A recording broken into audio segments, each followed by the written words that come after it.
বিশ্বনবী পাগলের মতো একবার হাউজে কাসারে যাবেন, একবার সিরাতে যাবেন, একবার পুলসিরাতের দিকে, একবার হাউজে কাউসারের দিকে পাগলের মতো দৌড়াতে থাকবেন। তার কোনো গুনাহগার উম্মত যাতে জাহান্নামে ঢুকে না যায়, সেদিন কেউ সুপারিশ করতে পারবে না বিশ্বনবী ছাড়া।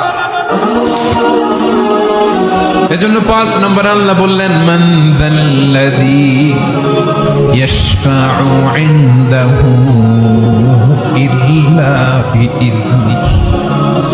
কার সাহস আছে, কার এত বড় বুকের পাটা কিয়ামতের কঠিন দিন আল্লাহর সামনে দাঁড়িয়ে সুপারিশ করবে? কারো ক্ষমতা, কারো ক্ষমতা নাই।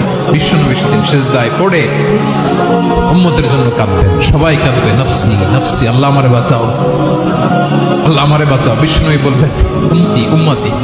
বিশ্বনবী আমার জন্য কাঁদবেন, আপনার জন্য কাঁদবেন, আমাদের জন্য সেদিন কেঁদে কেঁদে জাহান্নামের দরজায় দাঁড়িয়ে আমাদেরকে টেনে টেনে জান্নাতে ঢুকাবেন।